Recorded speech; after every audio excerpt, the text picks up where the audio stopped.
Good morning, folks. This is Deb Delapiano, and this is your short take. Today, we're going to talk about being woke and how that has become a dirty word.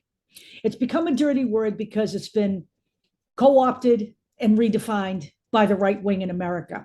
I'm going to open this discussion by talking about another asshole named Piers Morgan. Piers Morgan talked about the change of government in Italy yesterday. Now, Italy is my homeland, okay? And I'm going to tell you right now that Piers Morgan blows it out his ass almost every time he opens his mouth. But according to Piers Morgan, the reason that what happened in Italy, where they elected, by the way, the most right-wing government since the days of Benito Mussolini. They call it the right bloc, the right-wing bloc. It's actually code word for fascism. Hang on a second, folks. It's a code word for fascism. Okay, it is the most fascist government since the days of Benito Mussolini. And according to Piers Morgan, it happened because the people are tired of the woke culture. You know what? Let me talk to you about Italy. Since 1945, the end of World War II, Italy has dissolved its government 69 times. It has what we call a coalition government, which people think we need here in the United States. But the hallmark of a coalition government is that it's highly unstable. And Italy is about as unstable as you can get. They have dissolved the government 69 times. That means a new government on the order of every 1.11 years. Do you need me to repeat that? So I want you to think about the need for a coalition government, because a coalition government means you allow the extreme right wing in. Just so you understand exactly what you're asking for. You know, that whole be careful what you wish for thing. All right. So Piers Morgan, we've established, doesn't know what the fuck he's talking about. So we're going to move on from him and talk about being woke. So in this country, people like Ron DeSantis and, other people on the right who are in our government, Marjorie Taylor Greene, Lauren Boebert, Jim Jordan, all the geniuses of our political spectrum, they're all anti-woke. See, and what that means in this country, to be anti-woke, means that you can discriminate on the basis of sexual orientation, gender identity. You can discriminate against women.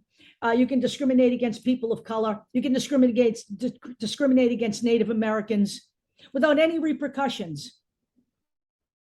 That's what being woke is. In their mind, being woke is, accepting people for who they are.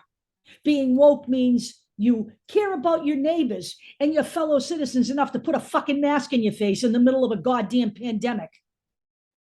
Being woke to them means that, you make school safe for LGBT and transgender kids instead of demonizing them and putting them into situations that put them at risk.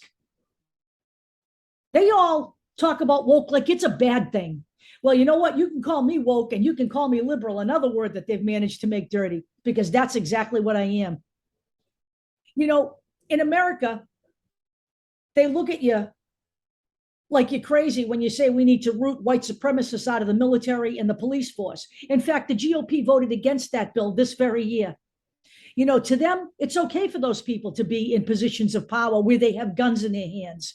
And then, according to them, being woke means that you take assault weapons off the streets. Being woke means that you teach the truth about our country. You teach the truth about slavery. You teach the truth about how we basically built this country for the white man on genocide. We literally, either by disease or by outright slaughtering, killed the Native Americans that were actually here. We actually had Rick Santorum say there was no culture here before the white man came. There was plenty of culture here. It just wasn't white man's culture. We then afterwards stole their children and stuck them in boarding school so we could Americanize them, take their culture out of them. Being woke means you teach the truth about Japanese internment camps in this country. That's a bad thing in the minds of the people who are trying to get into office right now as I speak to you.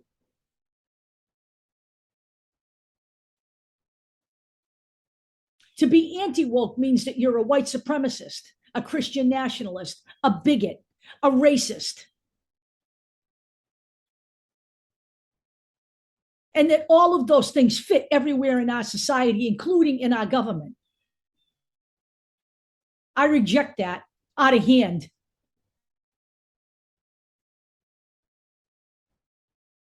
Being woke means that when a gay kid goes into school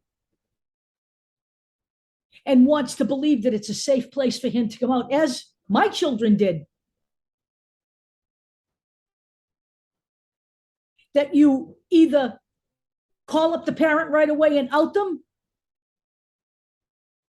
or you just don't talk about it.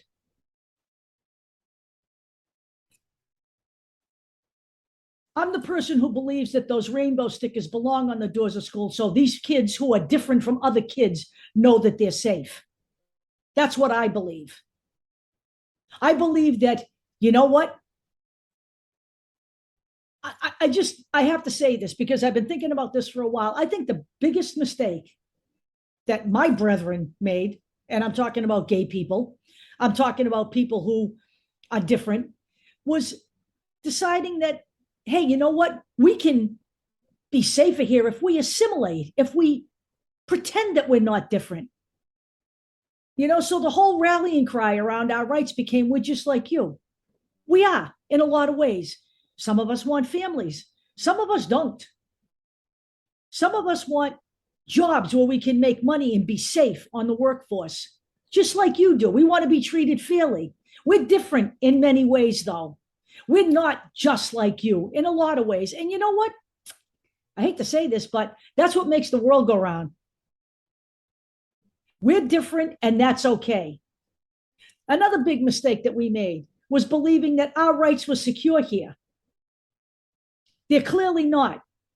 And the woke culture backlash has taught everybody that. It should have taught everybody that by now. Because, you know, we have a group of politicians who believe they have the right to tell corporations they can't have diversity training. They took diversity training out of the military until Joe Biden got back in office and reinstated it. Because I guess it's okay for them to, you know, discriminate against gays who served their country by putting their lives on the line in their ill-begotten wars. All the stories about soldiers who were murdered on submarines back in the day before we had any kind of diversity training. I guess that was all okay. I guess it's okay to reject children who aren't the same as you, you know, or governors who file legislation so that they don't have to give LGBT kid and trans kids free lunches like all the other kids. No, folks. You know what? I'm woke and I'm happy to be woke. I don't want to be seen as a right-wing bigot. I'm not a racist. I'm not a Christian nationalist. I don't believe that we are a Christian nation and that we all live under God's rule, and a rule that is dictated from God through the right wing to us down here at the lower level. Fuck you. No, I don't buy into that. The right wing has done a lot of damage in this country in a very short period of time. You know, they have always been on this path. I have been watching the right wing since the late 80s and the early 90s. I've been tracking their progress. I watched the whole progress through the Tea Party with Michelle Bachmann and Newt Gingrich and all the fucking whack jobs that, you know, have come into play. And I am here to tell you that this was the point that they wanted to get us to. In fact, the Tea Party Foundation has funded many of the current fascists we have running for office. The Tea Party Foundation funded, in large part, the anti-vax movement and the anti-mask movement based on your medical freedom.